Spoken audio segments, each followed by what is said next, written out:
Right, we are live. Hey guys, how's it going? Welcome back to the Kiwi Lads channel. We are back for some more of the Six Nations, and this round is an important one. It's the last round. And at the moment, the way that the table stands, Scotland, they are unable to win the Six Nations. Italy are unable to win it as they are sitting in last place. But the question still remains, what can Scotland do in this last game? They're at Murrayfield. It's going to be a big occasion for them. They're going to have to try and increase that points differential drastically. They want any chance of finishing above the French, who will be playing Wales in their next game. But currently, it seems like third may just be secured for the Scottish, unless England can do something massive in their game up against the Irish. But looking through at the Scottish starting lineup, they've had quite a few injuries, including in the locking duo, which is why we see Sam Skinner at 4 rather than Richie Gray was there last week. But the front row, Schoolman, Turner, and Fagerson, Skinner and Gray in the lock and duo, like I mentioned. Richie, Hamish Watson, and Jack Dempsey going to be the loose forward trio. Then the change at number 10, Blair Kinghorn in there rather than Finn Russell. That is due to injury. Ollie Smith in there rather than Stuart Hogg. That is due to injury. The Italian lineup looking relatively similar to what we saw for them in a couple of the other matches. But now this game is going to be underway. We will go through the Italians in a very short moment, but first of all, we are ready to go. Scotland wearing their lilac away strip for this matchup. And the Italians in the classic blue, but straight away, all available here for White. Goes off to Pierre Schoolman. And both sides want to start this match extremely well. We did see the Italians have good moments in their last game, but not quite able to get that full momentum. Whereas we saw Scotland in their game up against the Irish, if they had won at this last round of the Six Nations, could have looked drastically different than it does. A big run here from Polo Garbisi to start us off. And morning might see how long I can watch this game for, says Novmum. Yeah, we're currently sitting 1:30 a.m. in here in New Zealand. We've got plenty more rugby matches coming up later on tonight. That's a great leg drive there from the Italians. Now fire back into the pocket from Fusco. And Garbisi will put it down the middle of the field. We have got there Ramthian is here. Welcome in. Hope you are doing well. And I think that it will be a bonus point win for Scotland, says Brian. That's the thing. Last year, I'd agree.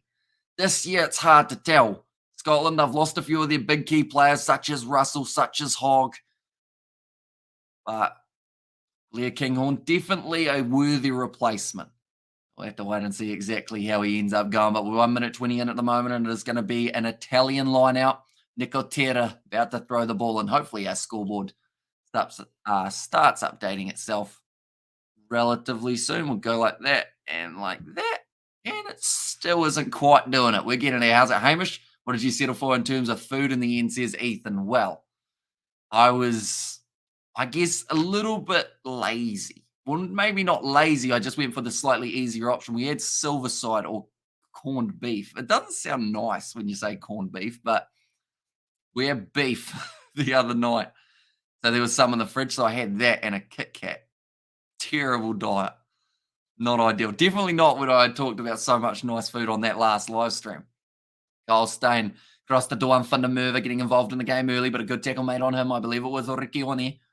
Was able to make that solid tackle, and the penalty goes to the Italians. This will be 38 metres out in front, so I believe good chance that we will see the first three-pointer of the game going the way of the away side, not releasing penalty against Scotland, and a Kit Kat. Yeah, and a Kit Kat. More specifically, a Kit Kat chunky. That's what the weekend does to me. I feel like, I don't think I've earned a Kit Kat, but I did play cricket for a bit today. Ran around a lot. That was a bad move. I'm not going to be able to walk tomorrow. But at least I would have had my nice sweet treat. Kieran Crowley, Italian head coach, ready to go. And I'll mention we are going to have George on the live stream later on, Ethan, for Ireland versus England. So any food-related questions, be sure to get them in for him. Looks like they're actually going to go with, who is this? Tommaso Allen, in fact, going to be lining up this kick.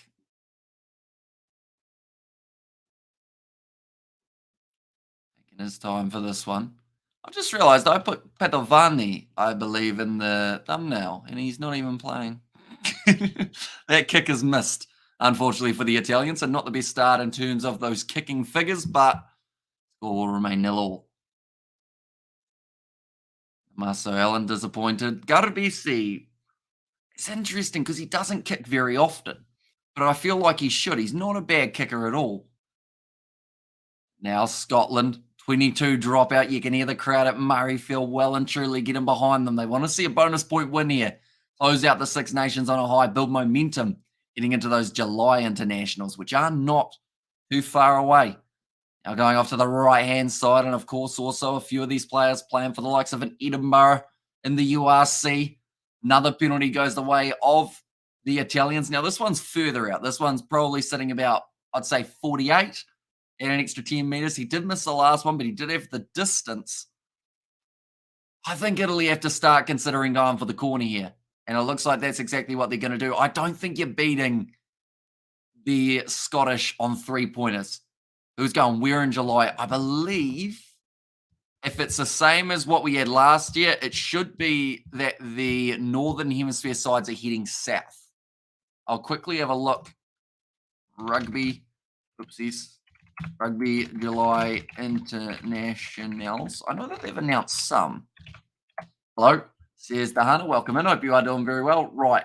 Scotland are playing Argentina, I believe, in Argentina. Wait, that's 2022. That's the wrong year.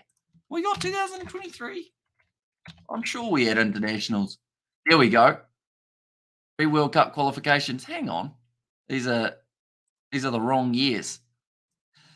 maybe we don't. Purple rain.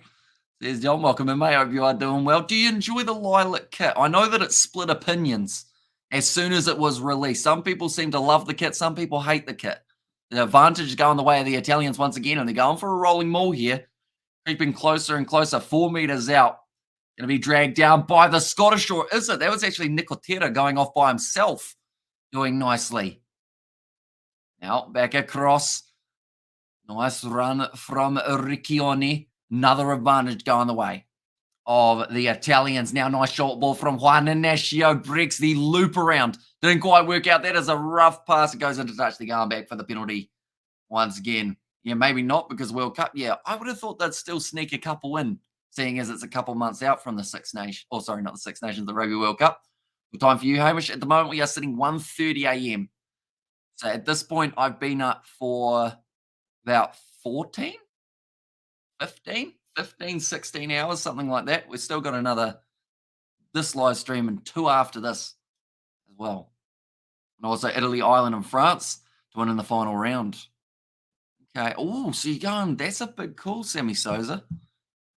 Going for the Italians over the Welsh. Right, I'm going on World Rugby's website while this kick's being taken as well. We're going to learn exactly who plays who. I'm sure there are games in July. June, there's nothing. July. Here we go. Right, so July on the 17th, or sorry, the 22nd, we see Japan play Samoa. We see Scotland play Italy on the 29th of July. Japan play Tonga. That's it. It seems like a very short tour. In fact, that's an extremely short tour. Like, oh, okay. And then we got, wait, do all the English sides, England play Wales, France play Scotland. They have like a mini Six Nations in July this year before the Rugby World Cup. We also see in August, Wales are playing South Africa on the 19th. That's a warm-up game. South Africa are playing Argentina on the 6th of August. Interesting. I'll call the games as they happen, I guess. And sheesh, says Dahana. And did you watch the Blues versus Crusaders? I did. It was a close game in the end, but Crusaders sneaking it by 6. Did you see the Warriors game? I saw the score. Didn't get to watch it live, though, as we were commentating that Blues versus Crusaders game. And then also the Brumbies Moana Pacifica afterwards. Italy only a few meters out from their line now, clearing. Not finding touch. Blair Kinghorn takes it 45 meters out from the Italians' line now, firing across to Ollie Smith. The youngster at fullback got some quick feet on him, but he's dragged down by Nicotera. This work so far from the Italian defence. They need to make sure that they keep it up for the full 80 minutes, though. They aren't travelling south. Well, but I guarantee the autumn internationals will still happen. Here's Ethan there. And just my casual pick, Samish, for the final Six Nations weekend. The thing is, they sound all right. Scotland won't like the picks, of course, but Ireland and France, I think, are two very good shouts. Unless, imagine a Welsh upset. I feel like it's coming soon. It may not be this game, but Wales have to win a game soon, don't they? That isn't up against the Italians. Going to be an advantage in favour of Scotland. They could take the three if they do want it, but currently Italy, they do have the 3 points on the board, I should mention, taking the nice easy three earlier on. They played really good. Their fullback was good under the high ball. And high, says Dahana. There's our right. Sounds like the Scottish are going to be taking on the 3 points. I want to say that was against a cheesy. Oh, now I heard the referee say shot, but Scotland obviously said no because they've kicked this one for the corner, I should say. Now it's going to be a line-out throw for Scotland. Early try here could be very handy, but it will be now. George Turner or not. Okay, they're trying to decide how many they've got on the line. I should mention it looks like there's a few raindrops falling at the moment. A lot of the Six Nations games have had a little bit of rain affecting them, but it means that the handling needs to be that much better from the two sides. George Turner has it at the back of the rolling maul. And to march forward about 5 metres gained so far, sitting 15 out from the Italian line. Turner looks like it's time to use it, finds it off to Ben White. Now Kinghorn goes off to Duan van der Merwe, steps on the inside. Two Italian players taking each other out in the process. I believe one of them was Fusco, sorry. And just saying all 45 or 65 games, or 64, I don't know where I got 65 from, are free to air in Ireland on RTE2 and Virgin Media, or Virgin 2 in the World Cup. That is pretty awesome that they're going to have free-to-air rugby games, as they should. They should have it in way more countries than just Ireland, though, I feel. Like, at the end of the day, if there's ever a time to get people backing their international sides, getting people invested into a rugby, like, international schedule, it's the World Cup. That's the time to go. Duan van der Merwe cuts on the inside again. And who we do hope will be 100% match fit for the World Cup when it comes around. Any player who gets injured now, it's a question mark. They are going to make it to France. Now White again goes off to Jack Dempsey. 10 metres between the Scottish and the Italians line now. Another advantage going the way of the Scottish. Around the side there, I believe that was going to be Gray. Straight over the top of the breakdown. Another advantage, I believe. Almost back-to-back for Angus Gardner there now. It's going to be Tui Pilotu, goes off to Kinghorn, finds the offload. It's loose. It's picked up by Cole Stain, and they will go back for the initial penalty. And Scotland go for the corner. Better attitude. That was good attack. Taking the 3, though. Where Italy go for the 3. France and Ireland would go for the corner. They need to take maximum advantage in the Scottish 22 true.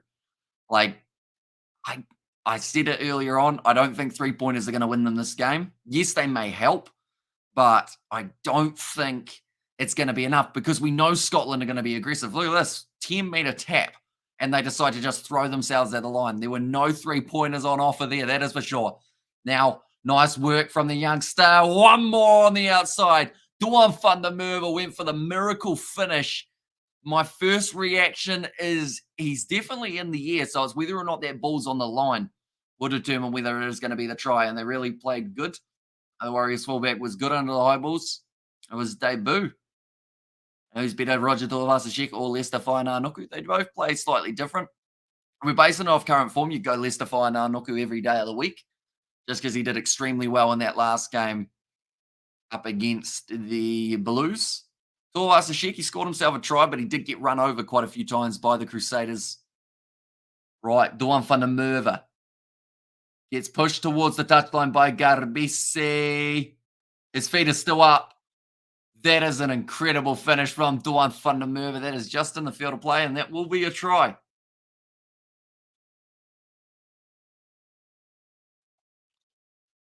Tell you what, that is a very impressive one from Duan van der Merwe. One of the bigger wingers around that you'll find.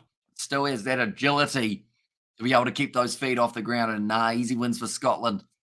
There's Lose Nate there as well.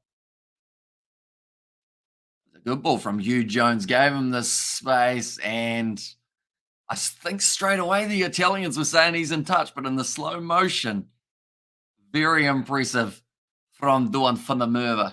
And hello, Hamish. Where's Georgie Boy going home? Works tomorrow. So he is working tomorrow, but he will be joining me for Ireland versus England. So he'll be here at about 5:45. I think he's going to be arriving for the 6 a.m. live stream. So should be good. I know that he's looking forward to that game. I feel like France winning with a bonus point up against Wales would be quite good to set up the Six Nations just to make it so that there's a bit of pressure on Ireland. We want to see them playing with pressure. But France with a bonus point would then put them ahead of Ireland. And it would mean that Ireland need at least a losing bonus point. Kick is going to be missing away to the left-hand side. So that will make the score 5 points to 3 now between these two sides. And goodbye, I have to go to sleep. Psych, says Dahana. And also, nice sweet. Let's go, George. And James Lowe try for Scotland. Brilliant try. Duan van der Merwe. And come on, let's go the Italian Stallions. Could be a shocker today. How's the rugby going, Hamish? Having a break. Quick ham cheese roll. Then another 4 hours. Oh, so you're actually about halfway through, Ruth. I remember when you mentioned how it was 9 hours. I think that was on our Brumbies live stream. So you're doing well halfway there. Not long to go now. And you get to go home, put your feet up. Scotland. They do concede the penalty there, the Italians. They'll probably take the 3, to be honest.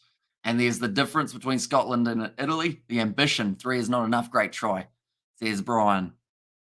Because when you look at it, like, even though they didn't successfully convert it, that's still, well, it's 1 penalty in 2/3, isn't it? So for every 2 tries you're scoring, it's the equivalent of pretty much 4 tries. Or sorry, 4 penalties.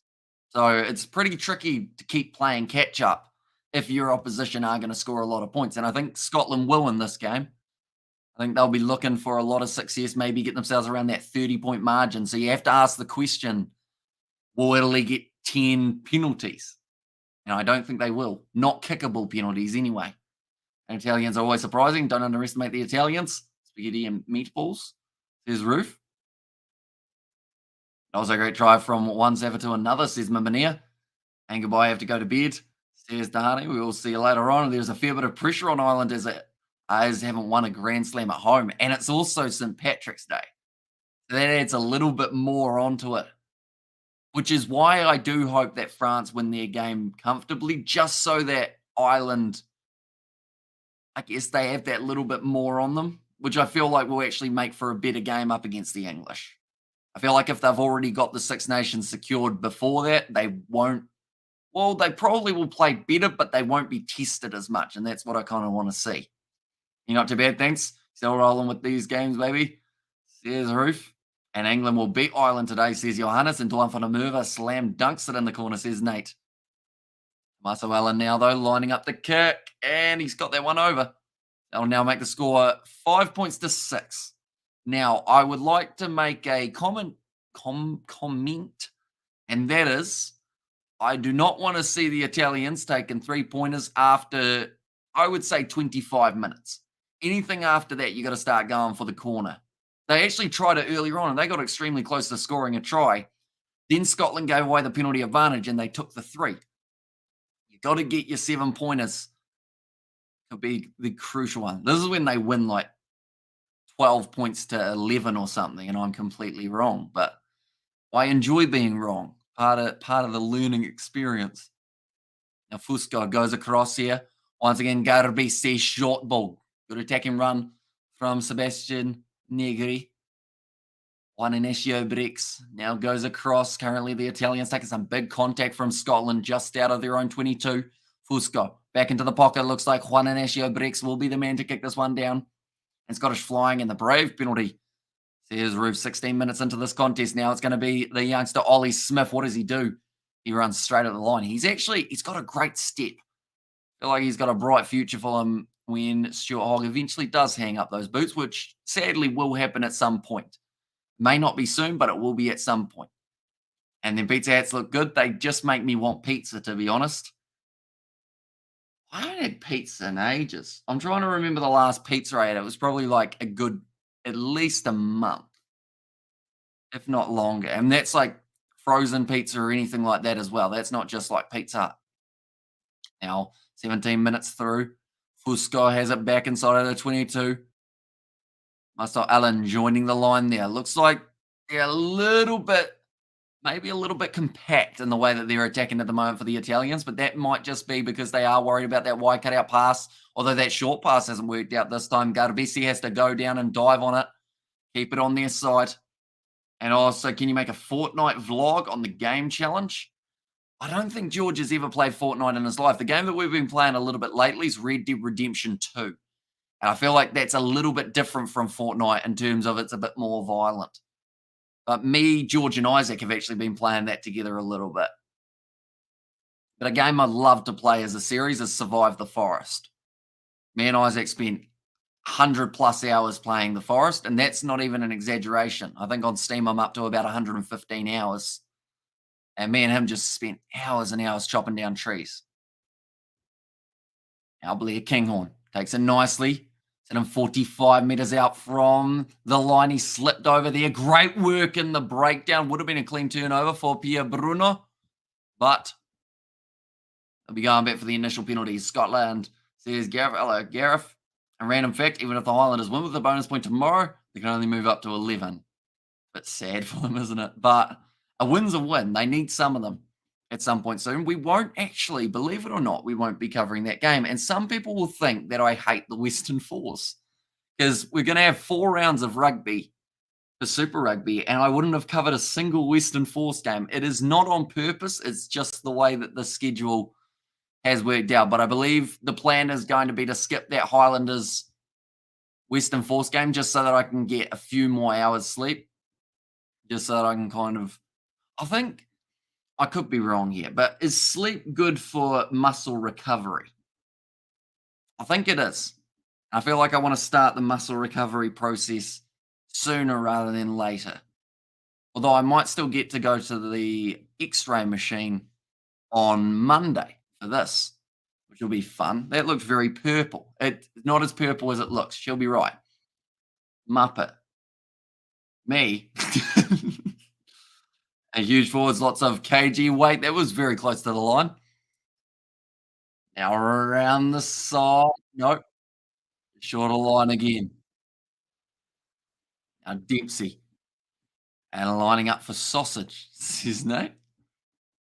Lining up for Sausage. 5-6. This is my bad gaming. It is. For some reason, scoreboard is sleeping. There we go. They sorted it out. Scotland only sitting 5 metres out from the line, looking to extend from the 5 that they already have. Kinghorn now passing out wide. Ollie Smith goes a little bit selfishly at the line, but it has now created the opportunity for Dewan for the Murrayfield, although they go Kinghorn. Look for the offload on the inside. Doesn't find the hands. And can you do a Rugby League Live 4 vlog? We could probably do Rugby League Live 4 at some stage. We just need the new setup to be sorted out. That's the main thing. But we're getting close. We've got a couple new bits of equipment, including a soundboard type thing so that we can end up adjusting multiple microphones all in one go. The lounge is still getting renovated. It's getting lights in, I believe, next week. So should be good to go very soon. But that was great defense in the end. It's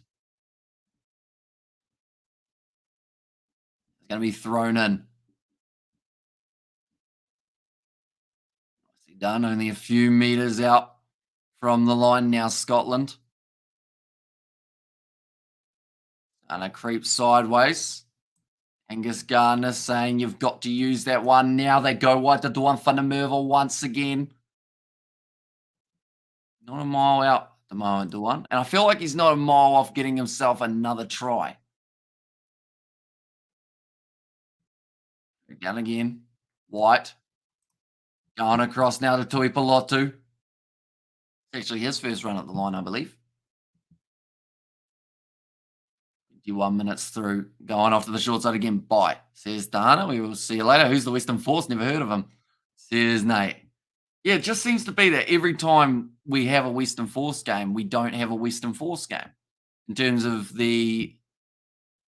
I think they had that late night game that's very close to the line here. I think they are just a metre short now, Scotland, though, but they will be looking to use those big forwards. I see Pierre Schuurman. He is pretty much begging for it on this near side. They go to him. Rush defence there from the Italians. And there's actually going to be a knock on there from Pierre Schoolman. It becomes a penalty favour of the Italians. And ask them for some pethidine. Amish, thank me later. Pethidine. What is pethidine, Gareth? Pethidine. Do I Google it? Am I brave enough to Google it? Pethidine. Labour? Is it a pregnancy thing? Pethidine. Pethidine. Sometimes used to reduce labour pain. It's just a finger, Gareth, but the weird thing is, like, it's not sore. It's just I can't move it. It's like numb from there up to there. Well, this might be something more than dropping his head. He might be all right. He's going to have enough steam in the engine for this battle. It's actually a lot closer than I think we anticipated, but it is going to be a Chesney now to go off the field, unfortunately, for an HIA. Yeah, Kitsy, he just ended up kind of getting crushed, unfortunately, in the breakdown. Rain is starting to fall just a little bit heavier at Murrayfield. So, like I mentioned, we have got plenty of rugby coming up in the near future. We are 1/12 of the way through the games that we're covering. Are you doing all three games? We certainly are. Next game, France versus Wales, followed by Ireland versus England. And Kiwi lads, great work. You are fit and do long distance commentary. There's Ruth. And got given it after ankle surgery was wonderful stuff. Ah, okay. So it's more, or it's for more than just childbirth then? I don't think I've heard of this stuff. The risks are just hypotension and respiratory depression. Respiratory depression. Does that just mean like your lungs are depressed? What does that mean? Respiratory. That's breathing, isn't it? Get depressed when you breathe? I don't know what that means. Great defense by Italy, but now penalty against them. Can Italy handle the pressure? Gonna be tricky. It looks like Scotland is still willing to go for those tries rather than the threes, though. And reigning in Scotland, what a surprise. We're the favour Scottish, says Ruth there. So it is going to be a 5-metre scrum, and this time it's actually going to be the Italians due to that not straight throw. Back weight, Scotland have got about a 30 kg advantage. Now, going to be Alejandro Fusco about to feed the ball in.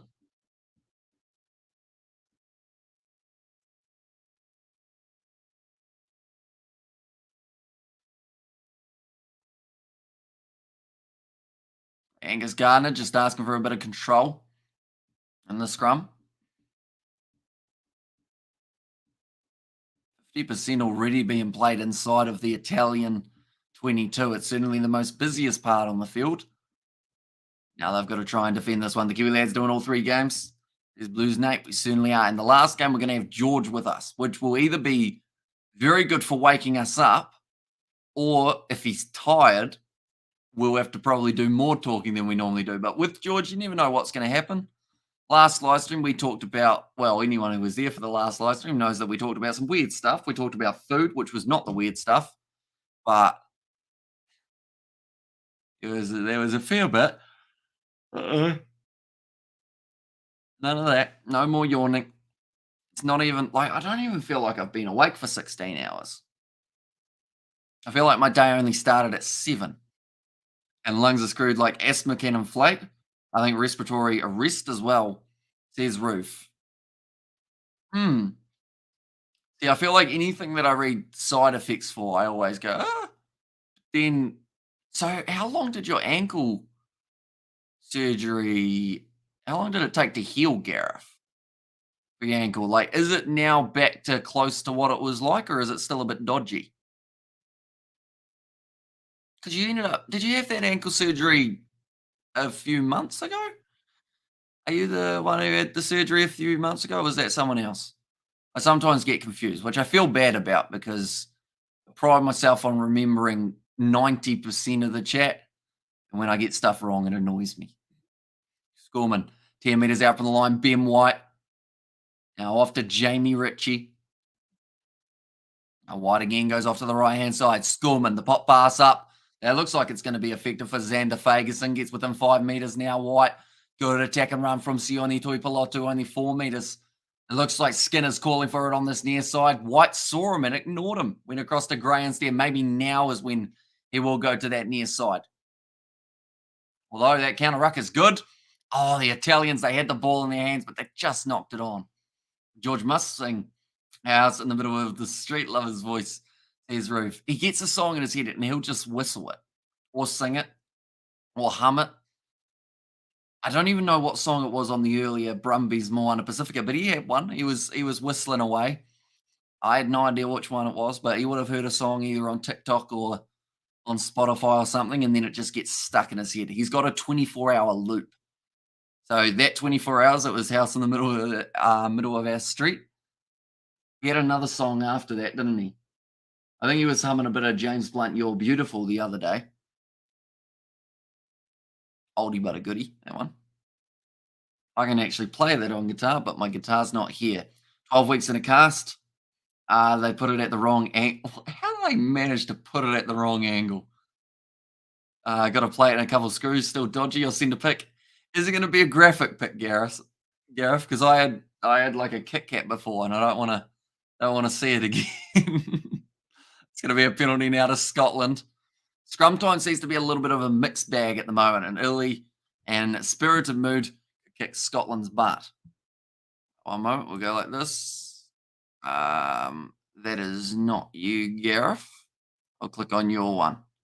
There we go. I have it already.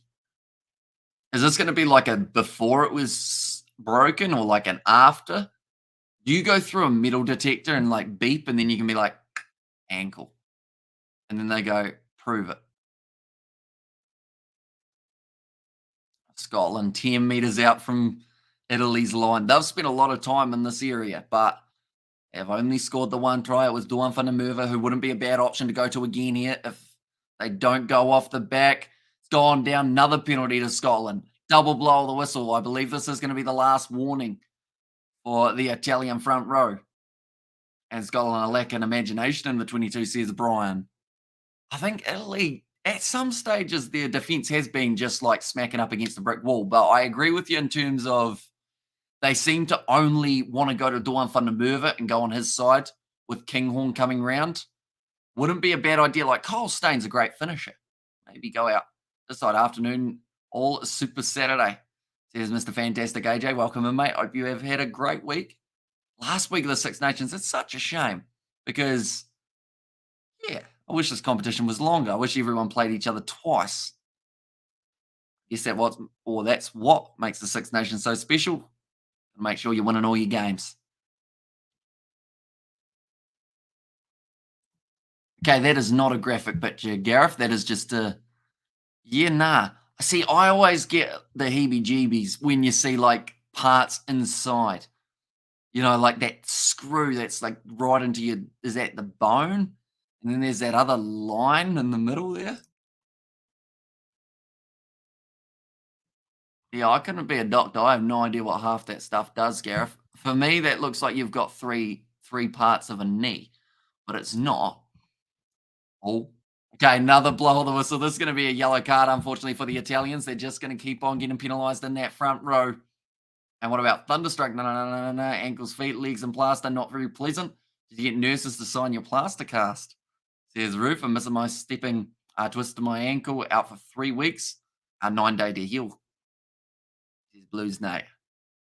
See, I'm glad that this is the last game of cricket because if it is anything more serious than just a sprain or I don't know what else it would be, a dislocation or anything. Like the good news is I won't miss any cricket. And the good news today was I was still umpiring for those games anyway. So it was like being out there, but just not quite. I only bowled 1 over, which was rough because we had 2 T20s and it's my non-bowling hand. I was still good to go. It's a shame really, because I picked up a wicket and it was my best wicket of the season. It was actually a decent one, but there was no camera to capture it.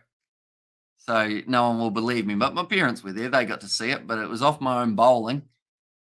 one-handed, jumped above my head, took it in the hand, caught and bowled. Thanks very much for coming. It was the leggy as well rather than the offie. It looks like Simone Gissi coming off the field. So the Italians now actually going to have to play with, they have to play with 13 due to, wait, no, my apologies. They are still playing with 14. How'd you break it, Gareth, in the end? I can't remember if I found out how you broke it. I'm trying to remember though. Was it sport or was it something else? And the screw is through the inside ankle into the outside ankle to keep it together, and the left is a plate keeping the fibula together, always nail or with nails through it.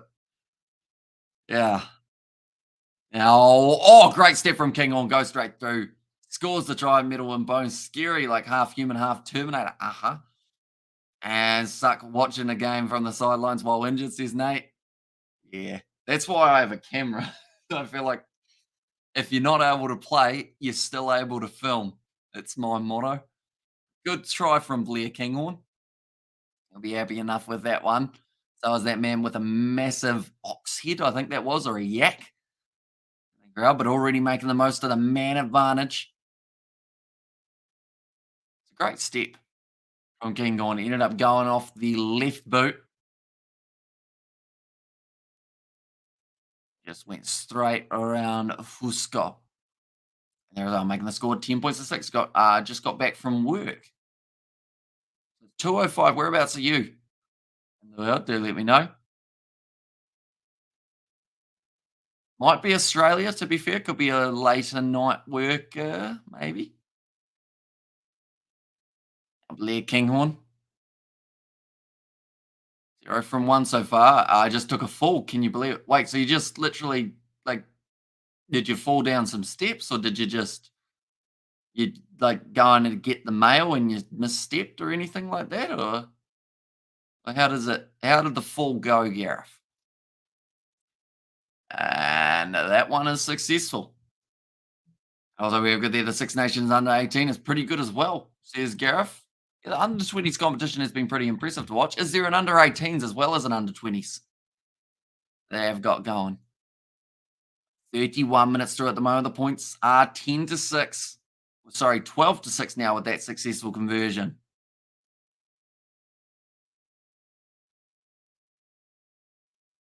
Garbisi. Bouncing that ball, ready to go.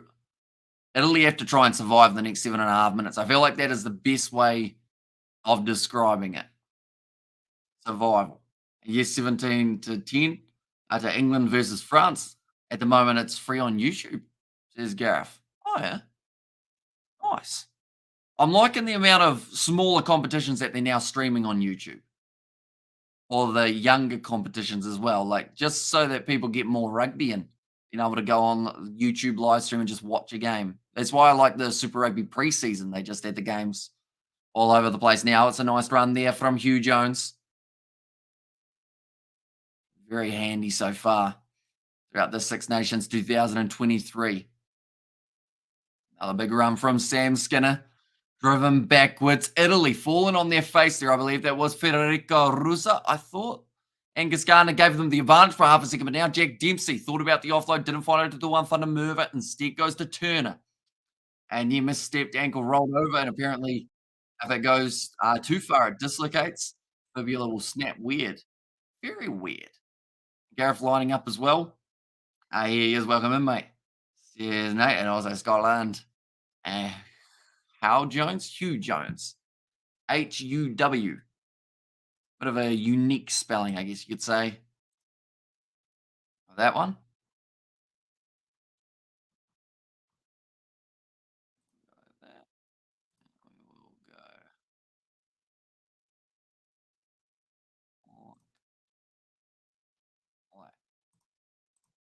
There we go. There we go. Had to find me lineup. And also, we do commentary on your mate's 21st and drinking out of the yard glass. If we're talking George, he'll be turning. How old am I? George is turning 24. That means I'm turning 24 this year. How am I 24? I've done like nothing in terms of like between school and now. I swear it's not 6 years. It feels like two. I'll be well enough to attend the Aupiki final next weekend. More so if the Chiefs Manawa get into the final. Yeah, because they've got the game tomorrow up against the Hurricanes, don't they? And good, a bit of guile is important. The ice is broken. Scotland should go on from here. And it's actually going to be an Italian penalty at the scrum. So, like I mentioned, some of these scrums can be a little bit 50-50 by the looks of it. They need to be quicker competing on the ground, says Brian. At times, Xander Fagerson. This ref is a bit extreme at the scrums, isn't he? Everything seems to be a penalty one way or another. Yeah, there's hardly any scrum resets. It's just he goes straight away. Oh, someone slipped. Penalty. And I guess, like they've said, there's consistency, which is one good thing, but maybe it's too strict of consistency. Yeah, Xander Fagerson went down. A little bit unlucky.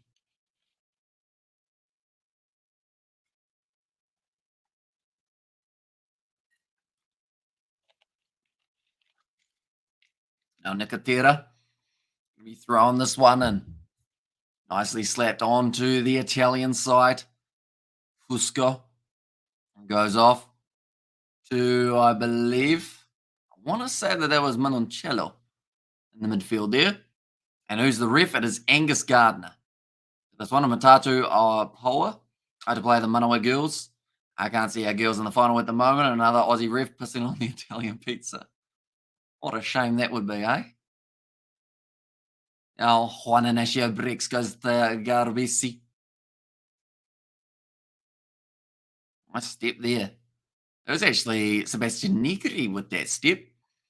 Now they will use their big forwards again. I believe that was number 4 who has passed his HIA, which is good news for the Italians. Now Garbisi dragged down currently 20 metres out from the Scottish line. The Italians continuing try and get back into this contest. And if they were to score now, they could go into halftime with a lead. Ball available. Now Fusco sold the dummy. Ball on the inside to Garbisi. He tries to drop his head. He's taken down by Xander Fagerson. Off to the right-hand side once again. Now nice work.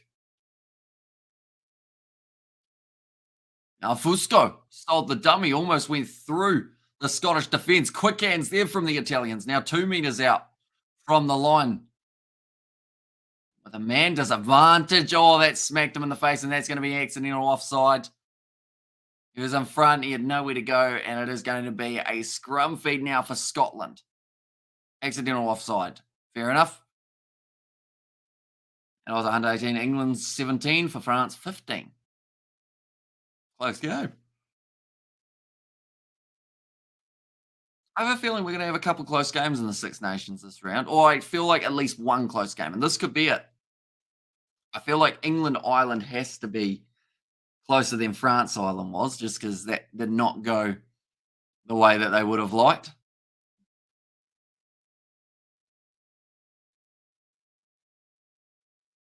Now, Scotland, they will have themselves the scrum. Still 2 minutes remaining of this yellow card. So other than that one try, you have to say the Italians haven't done too badly in terms of using up as much of the clock as they physically can. It looks like Hamish Watson's starting to take a few deep breaths. Feeling it now, who have the biggest scoreline against them, Wales or England? It's, to be honest, off last week's form, you'd say England, but I actually think it could end up being Wales. But I only think they'll lose by about maybe 15 points. I hope England versus Ireland's a bit closer for the sake of England's World Cup. You want to see them go on with some sort of form. Average this match so far, says Ethan. Certainly hasn't been the try-scoring fest we were possibly hoping for the first one. But the good news is, even though some would say that the match hasn't been that, I guess you could say, that eventful, the clock's still gone quick. And that is one thing that is always nice. That's a good run from Pierce Gorman. Now Johnny Gray. Now they've got the advantage again here, Scotland, because The thing is, if it's a non-eventful half, if the half feels like it takes 5 years, that's way worse than a half. It's not too bad. I got Ireland by 20 and France by 27. Oh, okay. I was just doing the maths in my head of what I said, and I realized that I never actually said how many I thought Ireland would win by, did I? Jeez, Flesh and he won't be happy with you saying that, will he, Gareth? That's a short ball once again. Have we got a lurking Flesh or not at the moment? Probably for France's live stream, he might pop in for a hello.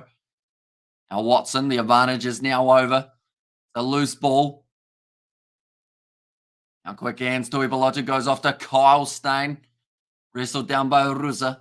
France need a bonus point and 20 plus points to win the Six Nations, says Gareth. And they have to rely on England beating Ireland, which is quite a tricky task. Tui Balotu spinning out. Another good tackle made by Ruza. Ben White going off to Kyle Stain. Just 1 minute, 10 seconds left. Good attack and run from the right winger. A few extra meters well gained. Now Scorman goes back again across Kinghorn. There's one more. I haven't actually messaged in that group chat as well either, Gareth. I feel like I'm a bit gun shy. You know how everyone's got the banter going and it's like you're the new kid at school and you don't want to jump in just in case you annoy someone. Well, not annoy someone, just you don't want to break the flow that they've got going. So you got to wait for your perfect moment to strike. Oh, that's a loose ball. He went way too high at that, whoever that was, the Scottish player. I think that was Jamie Ritchie trying to intimidate him. And France can win on a bonus point, even if Ireland wins, says Gareth. Although the way that the table sits, if Ireland win, they move up to 23 points. France maximum will have 20 in the Six Nations. So I believe the only way France can win the Six Nations is if Ireland lose. Or Ireland, the thing is, Ireland actually will probably more than likely have to lose by more than 7 to be able to really create that chance. And where's that guy Monty Ioane injured? No, believe it or not injured, playing for the Melbourne Rebels in Super Rugby. Did make the trip over a while ago. Right, the Italians have actually ended up in the scenario of only conceding 1 try throughout that 10-minute period. Now Nicotera be throwing the ball in. The Irish under-20s have been going pretty well too, haven't they? They've actually been undefeated in their first 4 games. I'm not sure how their last one went, though. I think that might actually be tomorrow. We have got a Fleschen. Hello, Fleschen. You are doing well. Honest score prediction for the next match, Fleschen. Wales versus France. You're probably sick of hearing me say that, but what are you thinking? Do you think Wales have got the upset in them? Because, to be honest, I kind of hope they do. I think it would make the Rugby World Cup just that little bit more interesting. And like I was saying to George, if it happened, then you just sit there and think, that exact noise. There we go. And I will come on Scotland, says Richard. Currently, Scotland, they've got that 6-point lead. We are currently at the 41st minute in the first half. Looks like Italy just want to keep on attacking. I'd like to think that they'd go for the corner. But if there's an advantage, I think more than likely they will end up going for the 3 points. Wales by 3. Yeah, what? Could happen. Could happen. Wales last week, they started finding a little bit of chemistry, which was good. And also, we've got the Wins the Six Nations Netflix series coming out. I actually have no idea. Unfortunately, Xavier, sorry. I don't think I've watched anything on Netflix this year. Not even like a movie. I feel like I've been very slack with my, what do you call it? Binging, isn't it? I think the Baby Box played in the under 26 nations last year. It was a breeze. It's going to be the penalty to Scotland. They might consider just taking the quick tap, getting this one into touch, further 3 points for a grand slam. So Ireland would have to lose for France to win. Says Mark. Yep. The question is it possible? Oh, okay. Scotland have decided we don't want to go into halftime. We want to keep playing for a bit longer. Whether or not they can wear down the Italians a little bit more.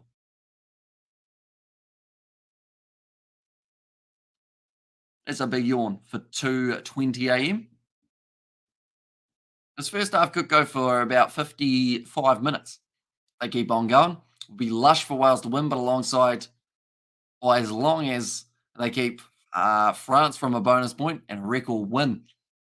Nice pass off to Tui Piloto, do one for the Murrayfield, one more on the outside to Ollie Smith, goes to Kyle Stain. He had like 4 men calling for it on the inside. Great work from the Italians, but he's got 4, 5, 6 Scottish players all getting in the breakdown, trying to get the turnover. Italy take that ball back into the pocket. They'll kick it into touch.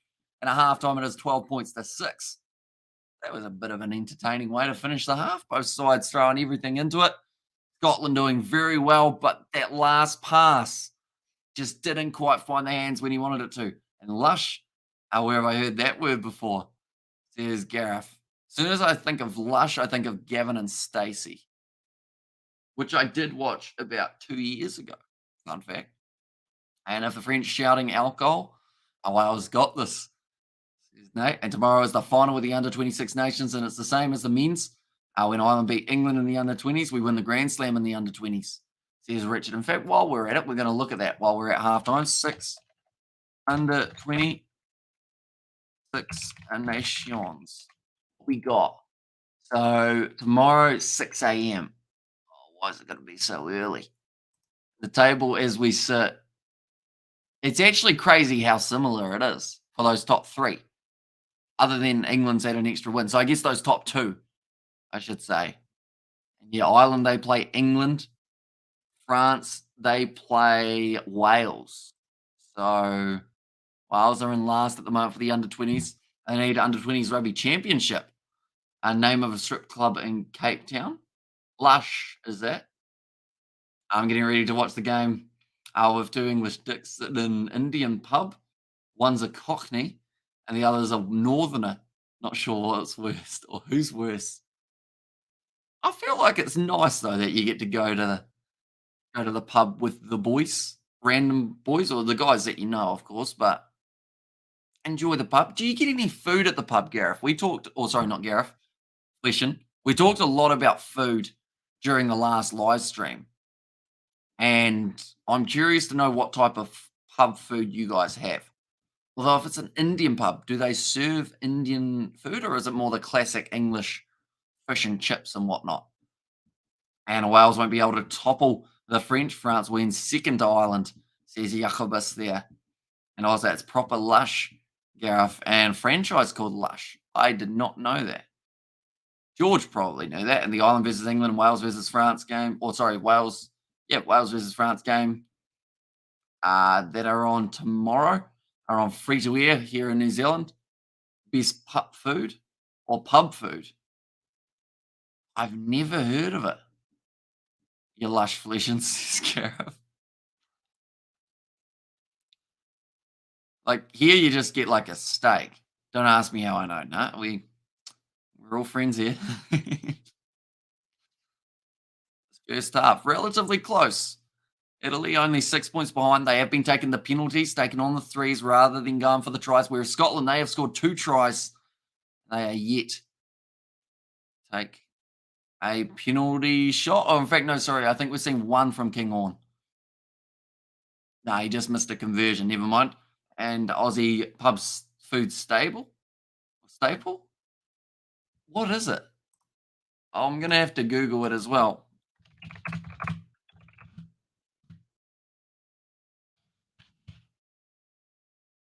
I gotta type in food because it thinks I'm talking about a region. Hub food stable. It has no idea. Wait, Parma not great. Is there a name for it like anywhere else in the world, Xavier? Like what is it? Like Parma chicken? And Parmesan? And on the way to my daughter's school. Wait, that's where the club is? Kirsten? And the Island game is free to air on NBC. And the Island game is free to air in the USA on NBC at 1 p.m. And Pama. It's still like I Googled what is Pama food in Australia and it doesn't really come up. Someone said that the Pama wasn't great. But they don't say what Pama actually is. I ordered the Pama and it came soggy. What is Pama? Oh, wait. Parmigiana. Oh, okay. So it's just the nickname for it, is it? And also, proper lush as you are, or as are you, says Fleshin. It's a nice little friendship at the moment, isn't it? That was actually a they actually responded on my birthday in 2019 to that message about the PAMA being not great. And England versus France under 19 or under 18 game. It's on fire, guys, says Danston. And I say, did you just forget the R? Says Gareth. Apparently, first half, Scotland definitely more possession and also more territory, majorly more territory, but they've only got the extra 6 points on the board, which I think they'll be a little bit disappointed about with where they were on the field a majority of their half. Looking through at their bench, they've got Ashman, Sutherland, Nell, Cummings, Ferguson, Price, Healy, and Redpath. Their replacements. So no Finn Russell, no Stuart Hogg, a couple of their big dogs out for this matchup. Italy, they've got Manfredi, Zani, Cesarelli. We've already seen them a little bit. Canoni, Pettinelli, Zuliani, Garbisi, and also Morisi, last man off the bench for the Italians. Now we just have to wait for the second half to get underway. But next game that we are covering, it is going to be France versus Wales. Should be a good game that will be kicking off at 3:45, I believe, New Zealand time, and then followed by the game at 6 p.m. New Zealand time, which is going to be the matchup taking place between the Irish and the English. And we are going to have George with us on that live stream, ladies and gentlemen. So anyone who is new, be sure to leave a like and subscribe to the channel. They're actually just showing the sevens highlights, and I believe, if I'm not wrong, the next sevens leg is just around the corner. I believe it's going to be Hong Kong. Next sevens leg that we've got. We'll go 2023 calendar. I don't think it's next week. I think it's the week after, or maybe week after that. I think it's the week after. I hope you're doing well, Irish. I am doing very well, T707. Hope you are doing well too. So the next leg is going to be on the 31st of March. There's actually 2 weeks' time from the Hong Kong Sevens. They've actually already announced all the times as well. That'll be good. I have to get those all sorted out, work out when we are doing it. Is Guinness beer any good? I wouldn't know. I haven't actually tried Guinness. George works a lot with Irish workers, and a lot of them would stand by Guinness. But then also Stephen, one of the Irish workers, he's gone back to Ireland now, but he absolutely loved a vodka Red Bull. As some of you guys will know, he always was telling George, get the vodka Red Bull. And then they'd have like 4 of them, which are not good for you. And Xavier, it's damn good. And Guinness is the only good thing to come out of Ireland with chicken wings, is T7. See, now I wish we had Uber Eats here, because we talked about food on the Brumbies Moana Pacifica. We talked about food on this live stream, which is good because I do enjoy talking about food. But it just made me realize that we have to travel to get food. Unless something that I do want to do, though, is probably go up the road on Monday. I think me and George might end up going up, and then we might even go fishing in the evening. And when you start on Rugby World Cup build-up shows and predictions, Hamish says, Kirsten, well, as you guys know, my predictions are normally terrible. In fact, I normally get everything wrong. So anything I say will happen, go with the opposite as your safe bet. But we might have some sort of build-up coming up, a couple of collaborations around the corner as well. Just want me to have any takeaway joints, only ones that close at about well, Xavier's also said get local fish and chips. They close at 8 p.m. So they closed 6.5 hours ago. No one stays open late here. Like, there's just no nightlife whatsoever. I think a dairy on the main street stays open till 8:30, and then it's closed. So yeah, like nowhere's open at this hour of the night. Even like after that Super Rugby game that happened at 7, you get to about 8:50, nowhere's open. Guinness is only good if you need to clean your system out. There's flesh in there. See, I assume that 4 vodka Red Bulls would do that same thing, except you'd also just be wide awake the whole night. Because I think George mentioned it, and he said his heart was just going boom, boom, boom, boom, boom, which is not healthy. It would have been like going for a run. Kilkenny is better, says Gareth there. I think I want to have a barbecue tomorrow night, maybe, or a braai for you guys from South Africa, but it would have to be after the Fijian draw Reds game. So we're talking about a 7:50 p.m. barbecue, which by then it would probably be very dark. That's all right. Might make pancakes later on today, just because I seem to have an obsession with food over the weekends, but I don't eat much food over the weekends. It's always after the weekend when I start scoffing plenty. Man, Hamish franchise at KFC in Waimea, you'll make a mint. I don't know. I feel like there's not really enough people who would actually go to it. Like, to be honest, like, yes, it would be everyone would go for the first little while because it's like, oh, it is KFC. But then we've had like bakeries before or like kind of half by popular fast or not fast food, but like, type thing. And they all end up closing after less than a year just because they don't get enough attention. St. Patrick was the son of the Roman cleric. His name would have been Patricio. He wasn't Irish, but he sent the convert to stragglers to destroy the last resistance of Roman rule, the Druids, sorry. Wow.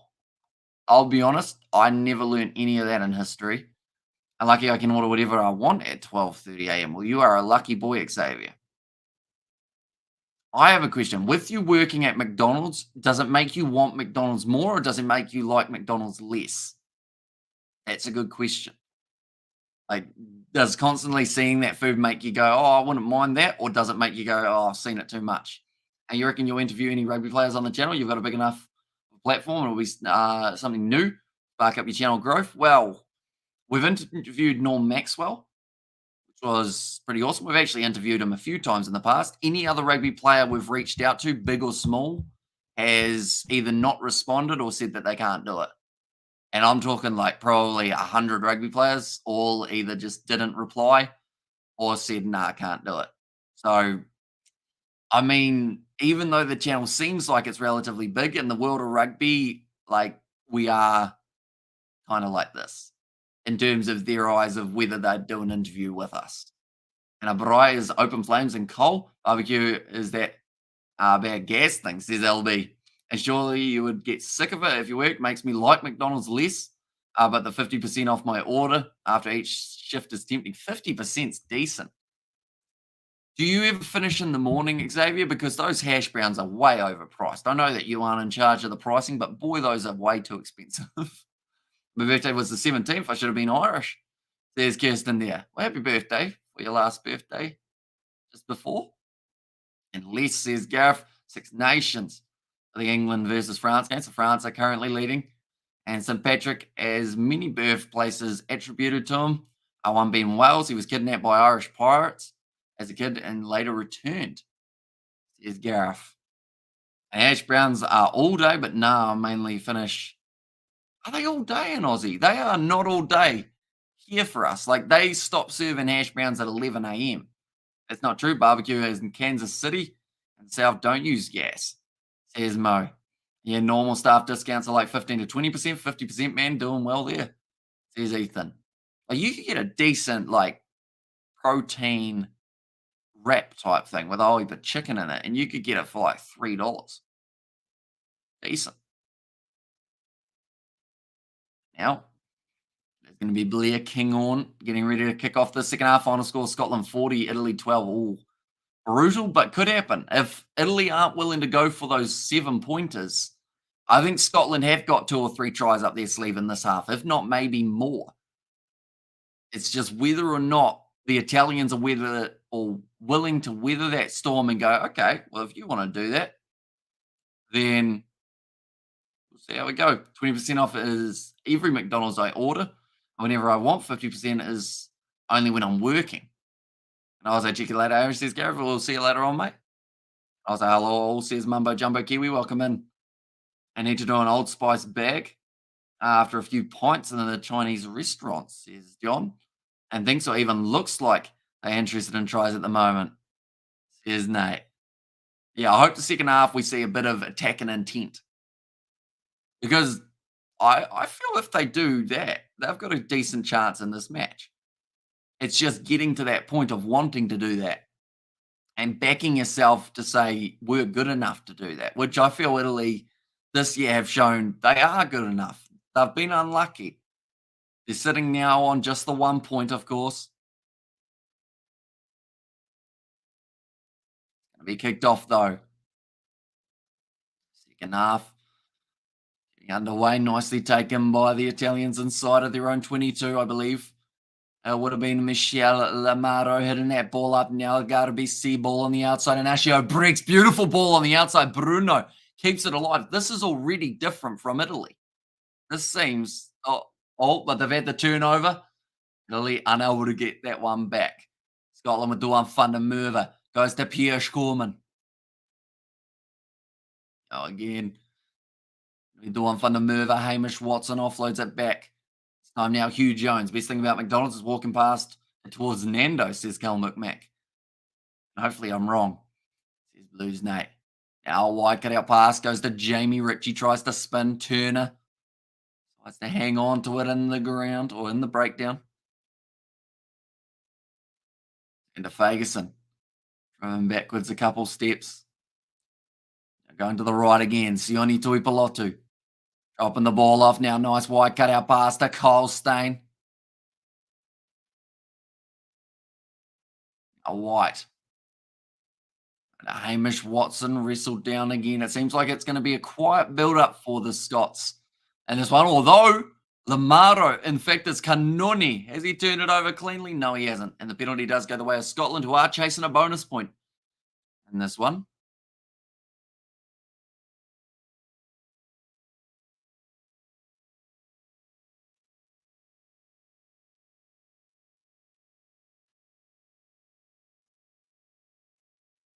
Hey, not happy there at the moment. Lamaro, he thought he was fine.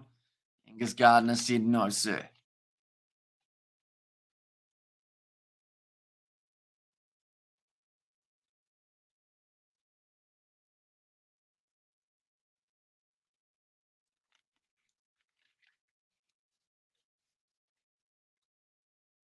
They've said could have gone either way in that breakdown, but it does go the way of Scotland, who are now 5 metres out from the Italian line. Nicely thrown into the middle there. Taken by Sam Skinner. Short ball to Sione Tuipulotu. Now, short ball again to Scorman. Crowd always recognising when he gets his hands on the ball. Hamish Watson, 2 metres short. Do let me know, ladies and gentlemen, who you think will be the next try scorer for Scotland. Maybe the try after this one, because they look like they are getting extremely close. Short ball, 1 metre out from the line and driven back a couple more. Around the side.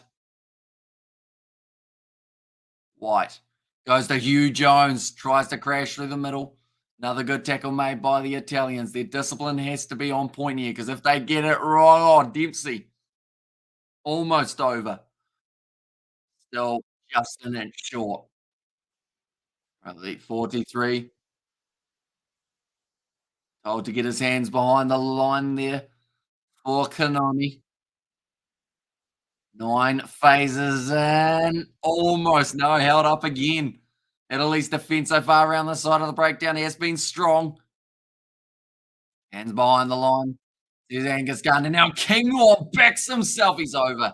And he's got himself a second try of the match. Now, this is certainly called making an impact when you've been brought in due to the injury of Finn Russell, when you could have played 15 for Stuart Hogg, but they gave you the opportunity at fly half. He's just made the most of it. Second try of the match, and that will be the third one of the game now for the Scottish. Now, with 36 points, 36 minutes remaining, quite a handy 11-point lead, possibly 13 if this kick is now successful. Just breaks through the line, backs himself. That's the main thing. Just deciding, you know what, I am good enough to charge and to score.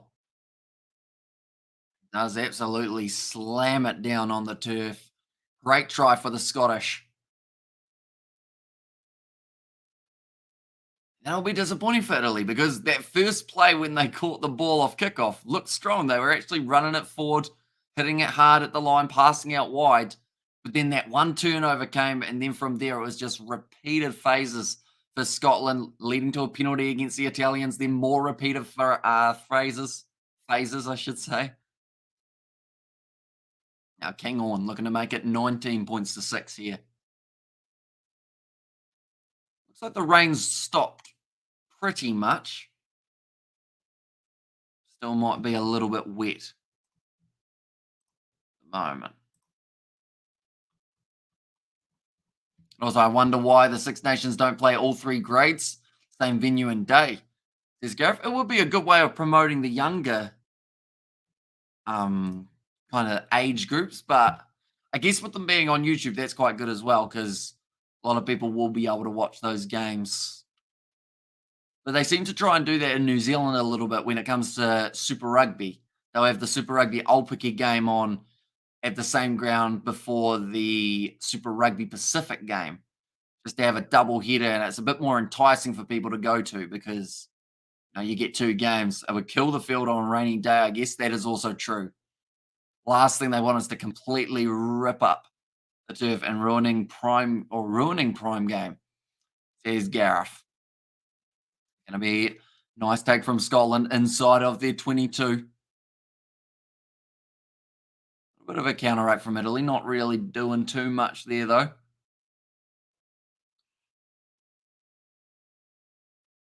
See that Niccolò Cannoni has come onto the field, and also Zuliani has made his way out onto the field. That is replacing Sebastian Negri. Now, Italy, they have this one 45 metres out from their own line. Nice short ball. Starting to link up quite nicely. Quick hands. The short side, Tommaso Allen goes off to Zuliani, who's only been on the field for about, I'd say, 20 seconds and already has touched the ball. Backline for the Italians going away to the left-hand side. Nice straightening run from Cannoni, but goes straight into the two centres. Manages to find a nice offload. Tommaso Allen straight through. In fact, it's going to be Fusco who didn't get the pass right. Went a little bit too far on the outside, and good try for the English, 24-29. Morning, says a Blues Nate.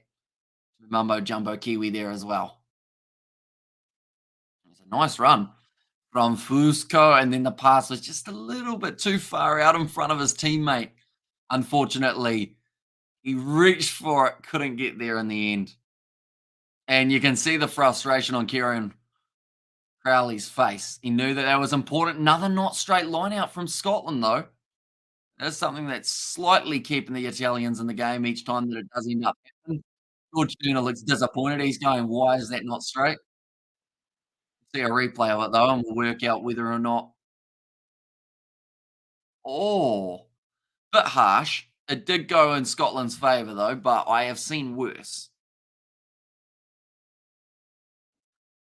Now the Italians, looks like it is going to be a Nicotera. Keen to throw it in. My wife doesn't watch much rugby. After the King Hall try, she said that Peter Vardy is a very good player. He does look similar. Only a little bit. Oh, wait. Peter Vardy. I was thinking of Jamie Vardy. Sorry, that's my bad. Who's Peter Vardy? Vardy. Feel bad that I have to Google him. A businessman? Is that how it is?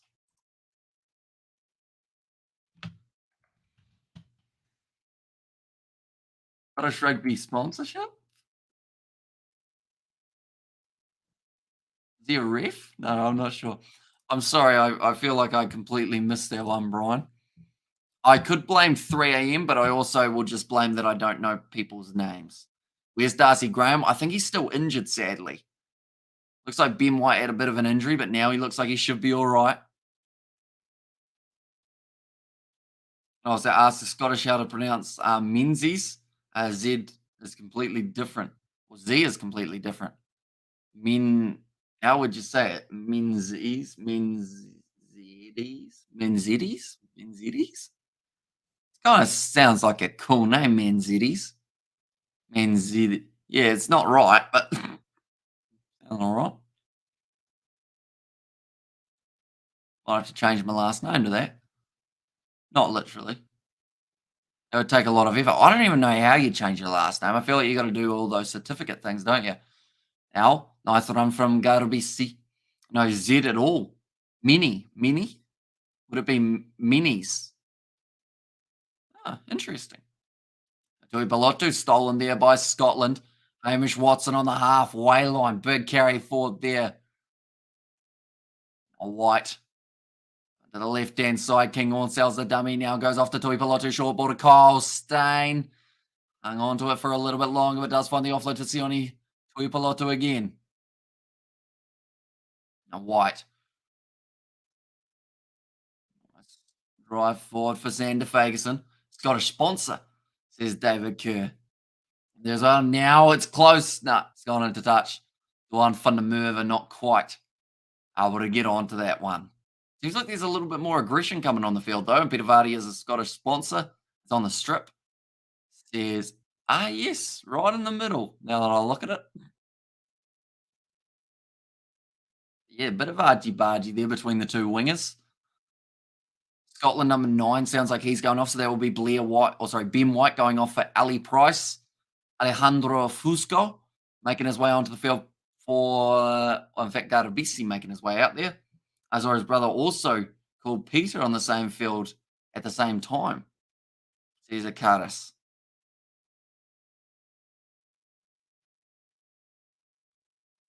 Ewan Ashman making his way onto the field. Matt Ferguson also now out on the field. But I do see that they left Ben White out there for a little bit longer. Scottish Z is pronounced like a G. So it's Mingies? Mingies?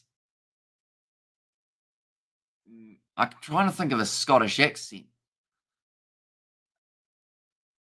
I can't do a Scottish accent. I feel like I don't want to offend any Scottish viewers. So I'm going to try my best not to do one. That's going to be a high penalty. And Darcy is injured, says Calmac, which is a shame because he might be a good option for that number 14 when it comes around to the World Cup, depending on whether or not he is back from the injury. I mentioned that there is only 1 hour till the next match does kick off, ladies and gentlemen. That will be the exciting contest between France and Wales, and that is a must-win for the French. And not only do they need to win it, they need to win it by 20-plus points and get themselves a bonus point. Just add a little bit of extra fuel to that last game. Also done on Scottish best done on meth for Glasgow dialect. Also McKingy. McKingy? Or McKingy? McKingy, is it?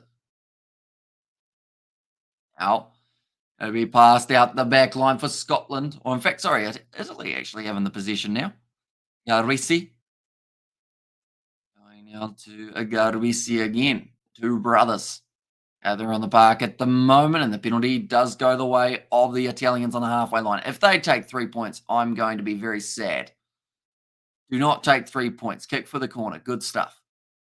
Ewan Ashman came off the bench. Unfortunately, has got himself offside.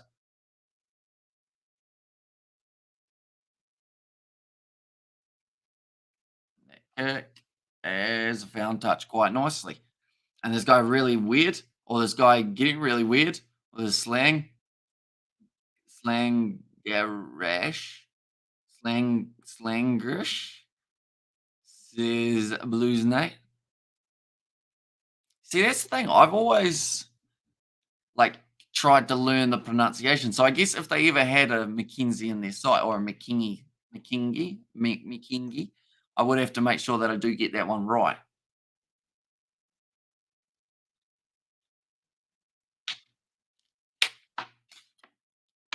Number 20 on the side, that's actually Matt Ferguson. So both men came off the bench, both making early mistakes. Now nice backline. That's going to be Pierre Bruno.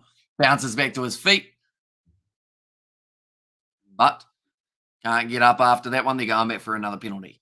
favour of the Italians, who, if they score now, they aren't completely out of this game. They've still got a little bit of a chance.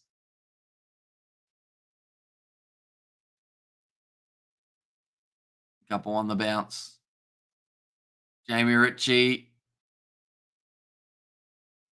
He was asking for some sort of penalty himself there, Jamie Ritchie, or asking for the referee to watch out for something. Kieran Crowley, though, looks angry. Very angry man at the moment. Number 4. Who's that? It might be, I would say, probably Gray. It's going to be knocked on by the Italians, now 5 metres out from the line here, Scotland. After Pierce Gorman. I believe they are setting up for a kicking chance relatively soon. Looks like Ben White might decide to use it himself. Or does he? Yes, he does. The kick, great kick downfield towards the halfway line. Now taken quickly by the Italians. They decide to play on and keep this game being played at a high tempo. Cross kick goes into the hands of, I believe that is going to actually be Monticello. Just manages to keep it in the field of play. It's a knock on, though, in the process. And it looks like Scotland have got themselves a scrum again. Anytime Italy get going, it's just that little mistake that seems to be costing them, unfortunately. Does make it relatively tricky to get completely going. But Cole Stain, he did well down that wing, almost forced the player into touch. That offload on the inside was just a little bit forward. And also, we have got there. Next played for 2 clubs in Sweden. Says Gareth. We'll see. Hide up. Angus Gardner. 25 minutes left as well, I should mention. Currently, Scotland, they have scored 3 times. They want a bonus point. They will need 1 more try. And with a bonus point win here, that would actually boost them up to 15 points. Now, they wouldn't quite have the differential to get themselves above the French. At this point, that's gone down in the front row. Again, scrums have been really ugly this game, do we have to say.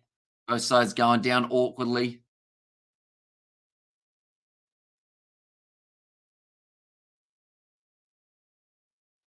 I just say that Italy have won 1 of their last 41 games in the Six Nations.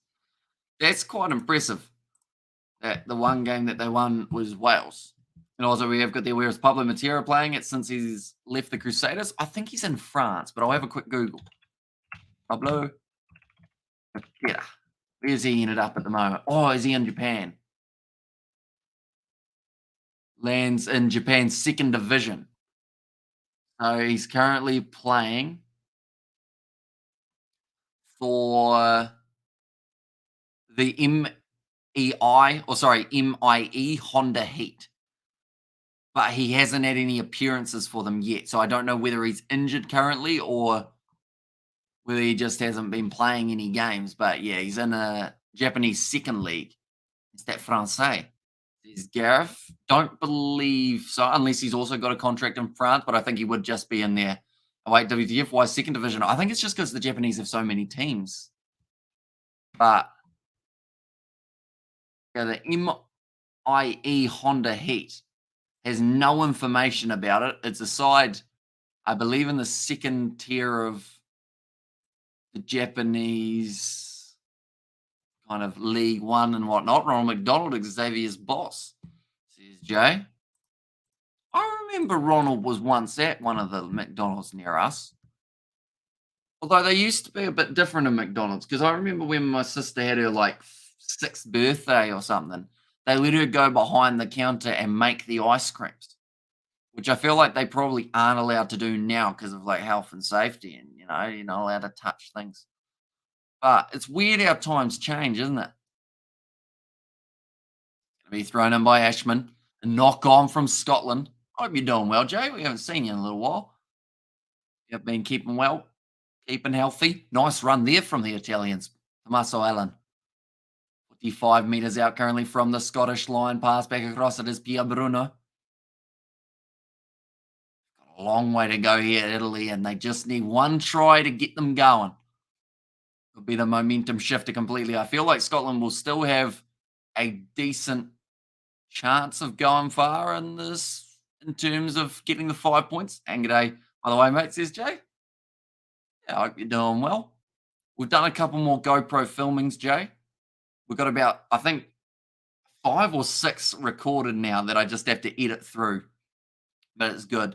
The ones today, though, sadly, there'll be no batting involved in them. I was umpiring. I stuffed my finger in the first innings. And the worst thing is, I dropped a catch in the process of either dislocating or breaking my finger, which is not good because I feel like that hurt more than actually hurting. Actually, probably made a better ice cream than me. My cones are so bad, says Xavier. Although it's you get used to the technique, don't you?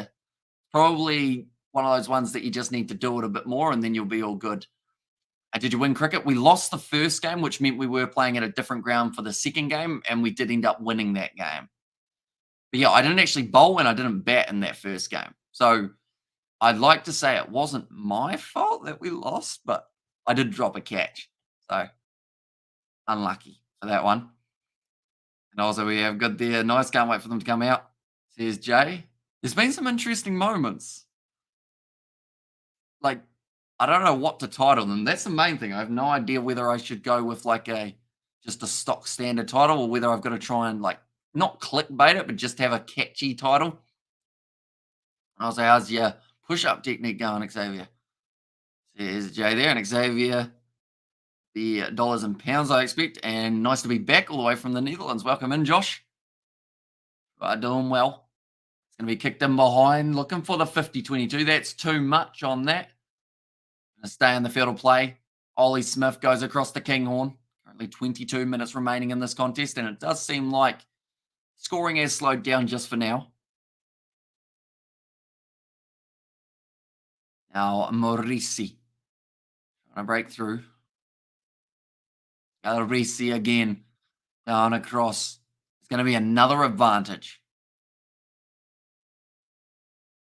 Come on. No. It's gone into touch. Xavier has been a very naughty boy, says Jay. Okay. I assume this is on another channel, isn't it, Jay? That has happened. Unless you're talking about the ice creams. I've never worked out how to use those ice cream machines, though, because I feel like there's like, it swirls, doesn't it? So it makes it tricky in terms of whether you're pushing up and you try and catch most of it, or whether you're supposed to like kind of let it dangle and then try and swirl it nicely. The thing that's annoying about our local East McDonald's is they keep on breaking the slushy machine. So they have mango slushies. They ran out of mango flavoring and they broke the slushy machine. It was all sad. Pierce Gorman going up the field now. I believe that is Ben White as well. And Gray going to be going off. I'm Nutty. Where are you from, by the way? Says Gareth. Where's I'm Nutty? Oh, yeah, the old Gareth, yeah. Sorry, I got confused there for a second.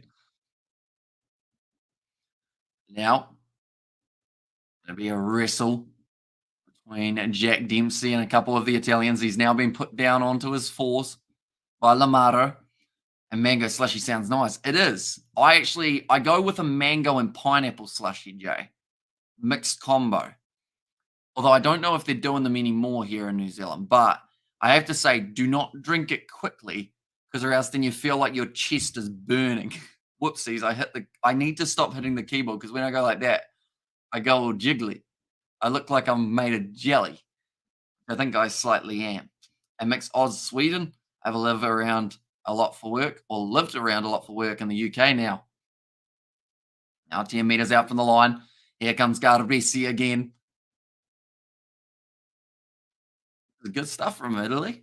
It looks like they're playing with one less man. It's a nice, oh no, it's a terrible pass on the outside. In fact, it didn't actually go where it looked like it should have. Jack Dempsey doing well. No, okay, says Gareth and lol.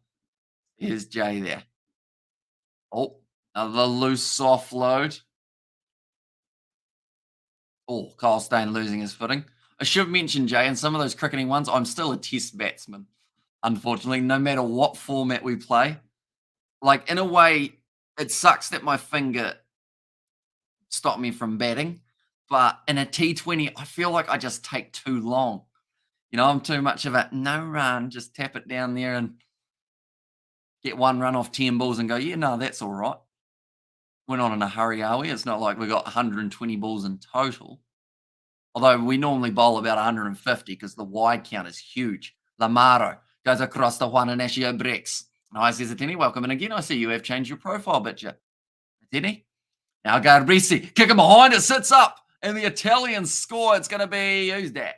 It's going to be Tommaso Allen, who does manage to score at the Rose, become the English rugby symbol. And history is traced to this week.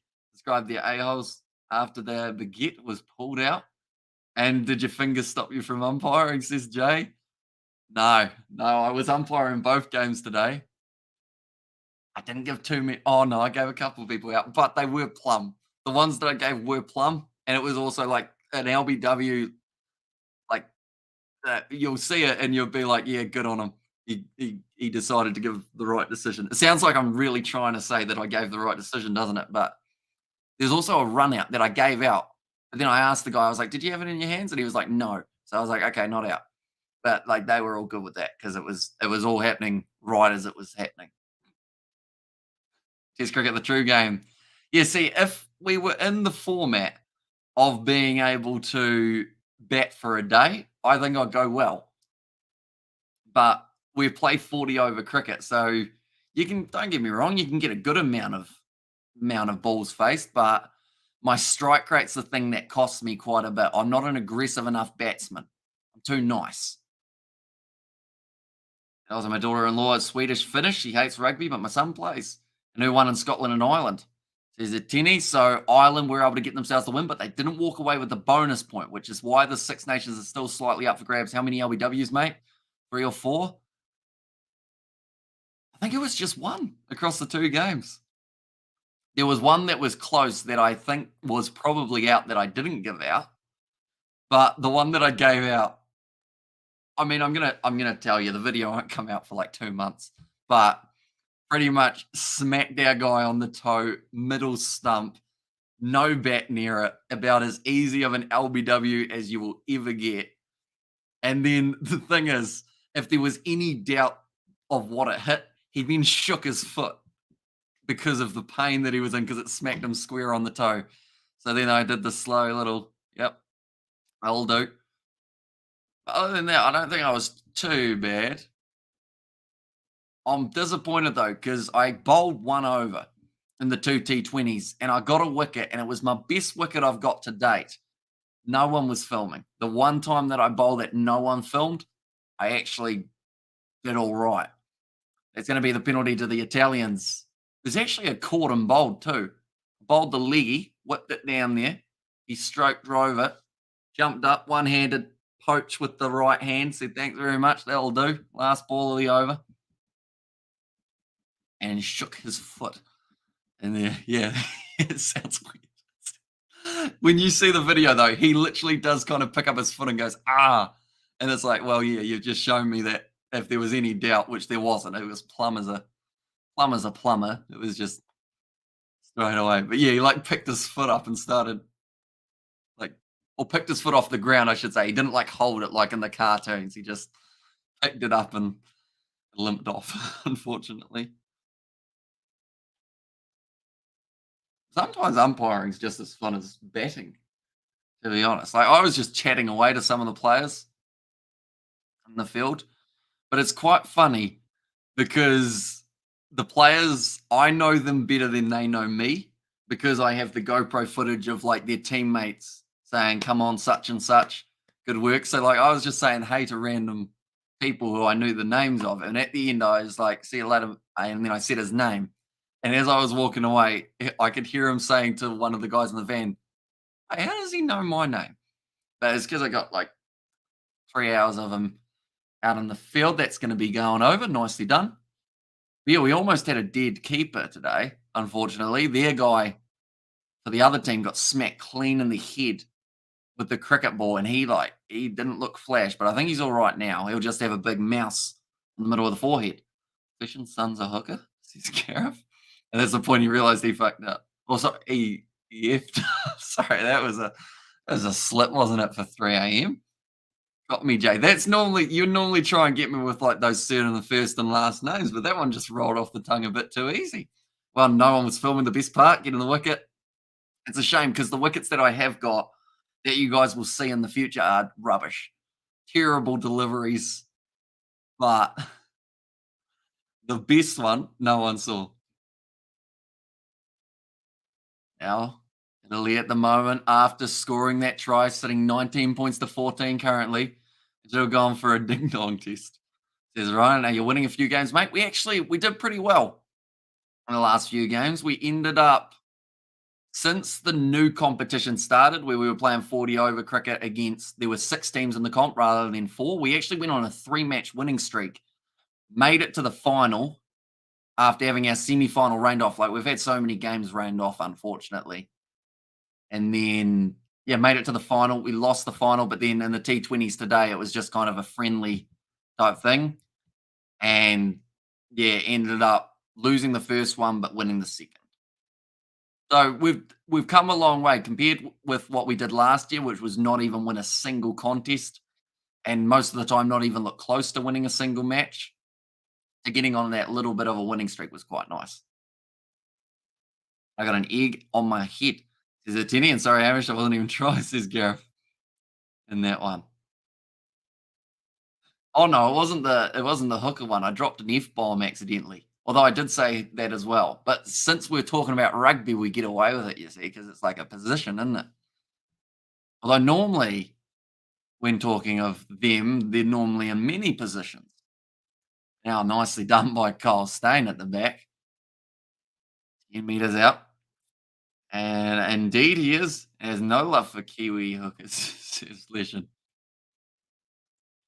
Scotland have to be careful here. There's 12 minutes left, and they are letting this game slightly slip away, but it's a good run now. Ali Price, the experienced veteran, what can he do? He's going to back his pace on the outside. I think he's going to be tackled by Tommaso Allen. Yes, he is. And now, great work from Scotland in the breakdown to just manage to keep that ball. Now, nice wide cut-out pass. Plenty of space. Hugh Jones finds the offload now to Kinghorn, who cuts on the inside. I think they'll go out wide to do one from the Mervers wing now. Hugh Jones goes first of all to, I believe there was Ewan Ashman. The first carry. Another charge. Nice work again. Going off to the left-hand side. Here we go. Another offload. No, doesn't find it. Ali Price. I was practicing rugby at school. Me and a other guy bumped heads. I was dizzy, says Atini. I remember I did that playing touch rugby or rip rugby way back at primary school. And I remember it was me and a kid who was 2 years younger, I think, who clashed heads. And of course, because I was the older kid, everyone was more worried about him. And I remember just sitting there half dazed while everyone was just checking on him. I actually still know him. His brother was in a Kiwi Lads video. Fun fact. Ali Price doing very well to get some decent meters. Yeah, no one does. How they smell like fish and chips minus the chips. Is it bad to say now I kind of want fish and chips? Just a different kind of fish and chips, of course, than that. Final score under 18s. Six Nations France beating England. The under 18s. Straight down. So the Italians get themselves another penalty better than my school. But one with my car while still at school. You had a child with a car, Gareth, while you were driving? As a child? Or like as a young adult? I remember the prefects pranked George by filling his car with balloons and a scarecrow. I was actually the editor and I had to do a lot of censoring because it was being played in front of the whole assembly. And I couldn't have George dropping his F bombs going, who the F put balloons in my car? But that's just George things. I think that was when I first learnt that George was the kind of guy I've got to censor in certain videos, definitely in front of an assembly of children. I'm sure the teachers would have loved it though. One of the teachers we caught dropping, was it F bombs or she was saying something anyway. But we had a GoPro up in the corner of the staff room because they covered everything in the staff room in Glad wrap or plastic wrap and everything like that. A condom on his exhaust pipe? Not quite. Uh, they put a bike tube on it though, so that it made like a raspberry noise. But yeah, not the condom. On the same page though, Jay. Downfield. I think he drove all the way home with it on as well. He just didn't care in George fashion. All not back onto the side of Scotland now with 9 minutes remaining. This game's starting to go down to the wire a little bit. Charged down by the Italians, picked up by Jack Dempsey. Is it possible that Italy could do a Cardiff? Again, 5 points in it. There's a chance. At the end of the day, they mentioned 1 out of the last 41 fixtures for Italy have been victories in the Six Nations. For Scotland to lose to Italy, but not just that, to lose at home to Italy would be massive. And also, year 12 driving home, a kid no looking walked into the side of my car. Fair enough. Look, GTA. That's a game I want to play again. Not that first part, but the GTA part. I feel like me, George, and Isaac at some point, and Daniel, just need to stick a headset on. Like we've played Red Dead twice in the last like 2 months, somewhere around there. It's a good kick in behind from Ali Price. And who knows, Italy all over the place right now. He's Blue just now. Yeah, both of these sides seem to be very unstructured in these last little moments, just panicking maybe a little bit, feeling that the pressure is certainly on. Yeah, who knows? Could end up, it could go either way, still time. If you're Scotland, you're taking a 3-pointer, though. I said that they wouldn't take too many 3 points, but this might be a time that wouldn't be a bad idea.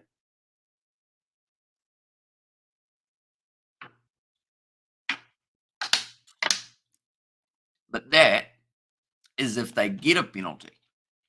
I mean, Kiwi Hook is an extra rugby players, but I'll give him the benefit. He's no fan of hookers. There's Fleshin. We were talking about them on the last live stream with George, I believe. She smells like shrimp paste and isn't Thai. Reconsider. Life lesson. Great life lesson, Gareth.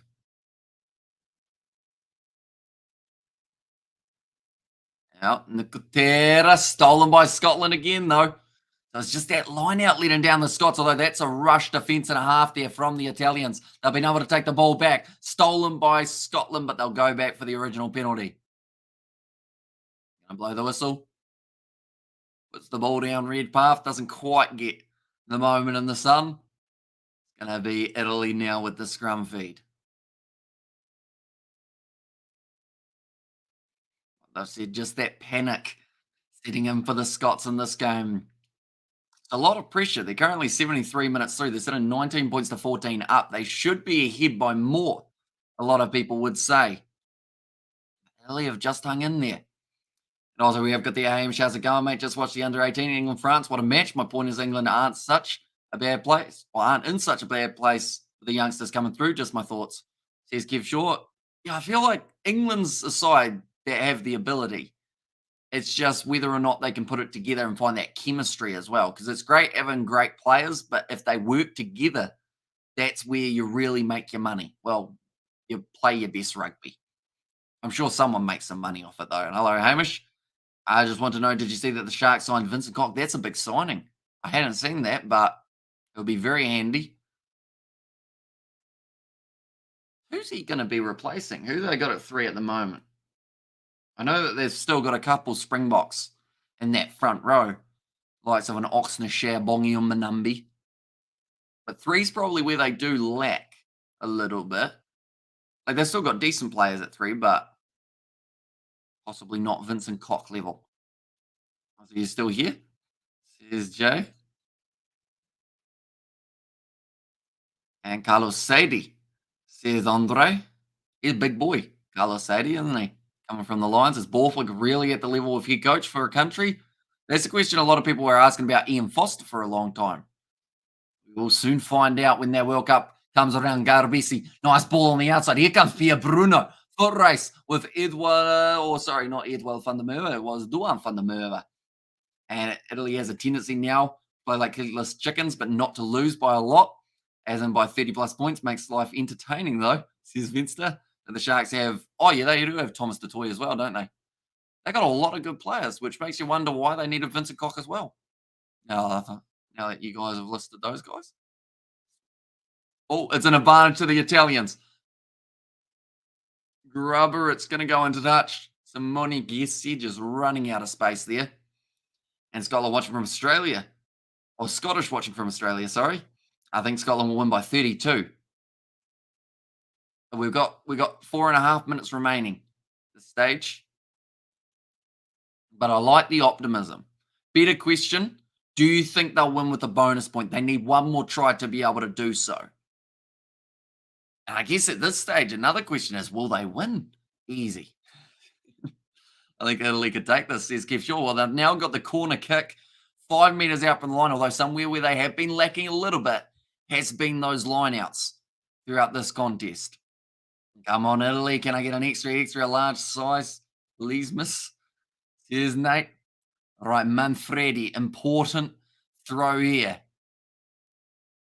Nicely done. Now Italy looking for the rolling ball. It's been sacked straight away by Scotland. Now going off to the right-hand side. Marco Zanon getting close, 5 metres out from the line there, trying to get the possible advantage for the Italians, but they don't quite do so now. Getting closer again. Around the side, Garbisi. Just out from in front of the post. Could it be stolen by Richie? Not quite sure. Ball. Italy 1 metre from the line. This is a massive moment in the contest. Less than 3 minutes now on the clock. It's going to be nicely taken by Juan Ignacio Brex. Loose ball. They've dropped it and Scotland able to regather, or do they? It's a penalty to the Italians. So the ice cream machine is broken. The ice cream machine is always broken. And the slushy machine, sadly. Go on, Italy. Normally backs Scotland. I don't want to see another losing sweep for the Italians. And also, where did you see the confirmation? Haven't seen anything confirmed. There's Gareth there. And Thomas Patoy is leaving for Bath. And come on, Italy, says Oscar. And it's going to be a close goal. It certainly is.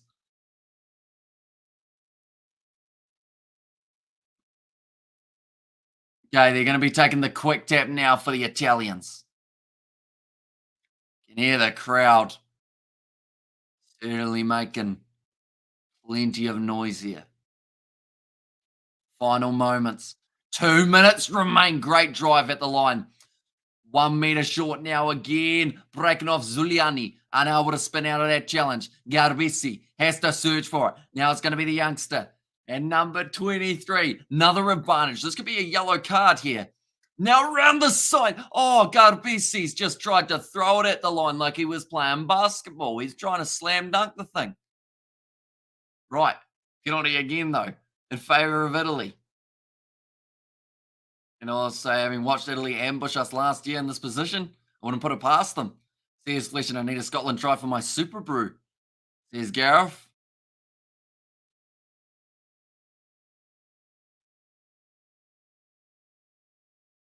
Okay, Angus Gardner being a bit lenient, you'd have to say, because he said that you've infringed multiple times to Jamie Ritchie for his side just in front of the line, but he's not willing to go to the pocket just yet. That child is playing some bagpipes. You know what? You wouldn't want to put in all the effort to blow up that sack to not get to celebrate a win here at Murrayfield. 5 metres out for the line. Looks like they're going to be taking another quick tap here for the Italians. 100 seconds remain in this contest. Going off to the right-hand side. Canoni gets close. In fact, it was Michel Lamaro. Quite a few changes being made for both of these sides already. In fact, everyone changed. Round the side again. Last thing the Italians want is a handling error. The first thing that the Scottish are going to want to knock on. I called it accidentally. Didn't mean to. I apologise, Italia.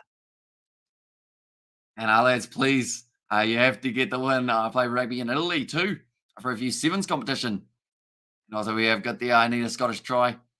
And I was like, well, it's close, brothers. Says Kev, it certainly is. But the drop ball from the Italians. Trying to say that Skinner was offside. Did he jump over the middle with a breakdown? Oh, no. Kieran Crowley. He said a bad word. Not allowed to say that one. I think he's allowed to. It's a bit of a stressful scenario, isn't it?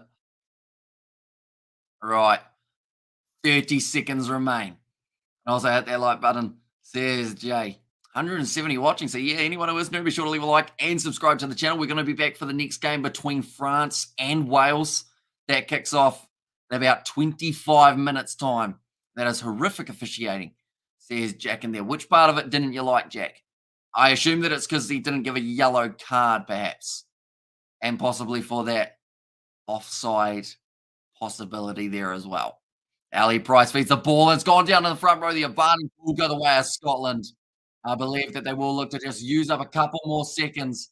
King on. They actually still want one more try, and it's going to be Duan van der Merwe who will be charging down the wing. Inside ball to King on. Can he get a hat trick? The young fly half, he sure will for the Scottish, and that will add their bonus point on the board as well to close out the game. You feel for Italy because that's taken away their bonus point that they could have had. Unlucky Italy, wrong, great job. Great try, well done, Scotland. Because we're a mile outside of nothing called. There's Jack there. Oh, hang on. Has he hurt himself? Hope not, because they've already lost Finn Russell. That's going to make the bonus point go in the way of Scotland. Italy will walk away from the Six Nations with once again their 1 point. Gareth's a happy man because that was good for a Super Brew. And Scotland are so lucky when it comes to the referees. Happened last week too. There's Jack in there as well. That is going to be a 10-point difference between these two sides. Go like this and like that. They've still got a kick to come. You can see the big smile on the face. Oh, Gregor Townsend, Scotland win by 12. Good prediction. Could happen. 2 more rugby games in the UFC tonight, says Jack. Yeah, we've certainly got plenty of action. My seat is extremely hard at the moment. My seat, that is, to confirm. But yeah, we're going to be sitting on the lounge couch, though, for the England versus Ireland live stream. George is going to be joining us for that one, ladies and gentlemen. So be sure to stay tuned for that. It's a bit late updating the try. Kick is successful, and that will end up ending the game at 26 points to 14 in favour of the Scottish and Aussie refs with a vendetta after the Italian victory last autumn. Says Gareth there. I also had Scots at 12 and come on England, see you on the next match. Says Kev Shaw. And there is on a hat trick. Very impressive hat trick. Oh, Jack Dempsey gets man of the match. Don't get me wrong, he played well, but I would have thought a fly half scoring 3 tries is a little bit more rare than a loose forward doing well. Just a little bit, you know. And cheers, Amish, says Jay. No worries at all. It was good to see you, Jay. Next live stream will be starting in approximately 24 minutes' time, and that will be the matchup taking place between Wales and France. Italy, an embarrassment. Tired of all this. Italy are improving. Kick Master Makers out and bring the Box in. I don't think the Box want to be in the Six Nations, though. I think the overall census is Springboks feel like they've got enough on their plate already. We've already heard it for the URC from a few people who were saying that it's not fair on the South African sides to play in the URC, the Champions Cup, and the Curry Cup because they feel that they're at an unfair disadvantage with all the rugby they're having to play. So I feel like, to be honest, I don't think Springboks would want to join the Six Nations. I feel like that's more of that European side of things. If anything, if you were going to go with anyone, I feel like Georgia would certainly get first dibs, but I don't see that happening anytime soon. And also, we need the money. Trust me, South African Rugby Union needs the money. Yeah, but it's a tricky one because, like, you're going to have to play all of your games in the Northern Hemisphere. There's no chance that they're going to take any of these European sides to South Africa. Straight away, they'll be like, no, not happening. Because it just adds a whole extra leg. You've got the travel to equate to. So unless you're willing as South Africa to spend money to put aside, I don't know, whether you put them in Italy or whether you put them in England or Ireland, wherever, but you're going to have a squad that play their games in the Northern Hemisphere, which takes away your revenue from the ground because you're not going to have the South African audience in the local stadiums. Instead, you're going to have the overseas stadium getting the main benefits. Yes, you'll get the overall revenue, but I think it would be too much of a hassle for the Springboks to be able to get in there, mainly because of that travel. Like Six Nations, a lot of these sides, even for the URC, they were hesitant to say we will be willing to travel down, but you guys have to travel to us as well. But yeah, I don't know. feel like it's a tricky one. And that was absolutely awesome from Scotland. My bonus point prediction comes true. The thing is, Italy were a combined 10 metres away from wins over France. A 5 metre line gone wrong, and now Scotland 5 metre line gone wrong. That is true. I'm confused. I wanted an Italian win, but I'm glad we don't end sixth. And also, I was hoping next year they could do some negotiating regarding that, perhaps box based in Madrid for the Six Nations. Although I think they have locked into the Rugby Championship till about 2030. So I don't know whether the box, even if they need the money, I don't know whether they want to add that much on their plate because you're playing the Six Nations in February. They'll heavily be taken away from their URC games, which they normally play as the derbies between each other during that time. Then you've also got the Rugby Championship that you're going to have in September, which is also around the same time as the URC is starting up. So they will lose players due to that, or it's a little bit later, so you might be all right in that regard. But the overseas players is the thing that you got to think about as well. With the top 14 players are going to be locked into their contracts. If they're playing in Japan, locked into their contracts as well. It's quite a tricky negotiation that they'll have to go through. Not keen on the idea of South Africa playing in the Six Nations, truth be told, as their franchise is playing in Super Rugby, says Ryan. Yeah, I feel like that would be the better venture, although also overlaps with the URC as well. So it's a tricky one. It's one of those ones that the box, at the end of the day, they could end up with a lot of trophies in the cabinet, but they may end up with a lot of injuries along the way and a lot of fatigue for those sides just having such a hectic schedule. Like those guys were heading Northern Hemisphere, Southern Hemisphere, and they were playing in the Curry Cup now as well. You've got luckily a few South African games in a row where they get to play Leinster, Munster. Oh, you have too much cash. South Africa and Georgia don't bring that to the table, says Fletcher. And they've also got quite a few on the World Rugby board. So for them to overrule that Italy should lose their spot in the Six Nations to a slightly populated Italian board would be very tricky to do because that's like pretty much asking them, hey, do you want to give up a whole heap of money so that we can put another side in that may make us a little bit more money at times, but then also might be a little bit more of a hiccup to have in the competition. And I think those Italians, I don't know what no is in Italian. I know that ciao means thanks or yes, one of the two, but they won't say ciao to it. Angus Gardner is blind. He cost Italy this game. Today, a terrible referee mistake. The Scottish player was offside. Badly sorry, piss poor referee, says John. Unfortunately, we're seeing a lot of that this weekend. Super Rugby-wise as well. Been some pretty average officiating, sadly. And I hope it's not the case in the next two games. South Africa will play on both the Six Nations and the Rugby Championship. Just shits and giggles, says Grant. But then you think about it as well. They've got the URC, the Curry Cup, the Champions Cup. Like those players, it will test the depth and it should help the depth. But like, I know already I've seen a few things saying about how South African players are feeling like they're being overworked because of all the competitions that they're taking part in, all the traveling they're doing. Jamie Ritchie going up into the stands will shake hands with a man with a bald head, another person with a head of hair, and Princess Anne, I believe. She's going to give them a trophy. Tell you what, they're getting a few trophies lately, Scotland. We reduce the Rugby Championship and bring back the tours between the Southern Hemisphere teams with a two-game tour. I would like to see that. I'd like to see miniature tours taking place outside of the July international window, but then once again, it's a lot more stress on the bodies of the players, isn't it? Can you do some commentary for Sweden for Ukraine? It's on YouTube. If it's on YouTube, I won't need to do the commentary because people will be able to find it anyway. Georgia for the Six Nations, make it 7. Japan and Fiji should join South. Make it 6 is my idea. I like the idea of Fiji and Japan eventually coming into the Rugby Championship. I don't know when they'll do it. But with the Fijian draw, if they start winning Super Rugby and getting right up there, there's almost going to be no denying that the Fijian audience will certainly be there. They'll be able to offer you a lot of viewers. They'll be able to offer you a lot of, I guess, passion in terms of what they're watching. It's funny how everyone wants the Savas now. There's Fleshin. I wonder if it would have been the same case if Italy had won this game. It might have been different, and Italy weren't too far off. That scoreline is flattering for the Scottish, and I think they'll admit that themselves.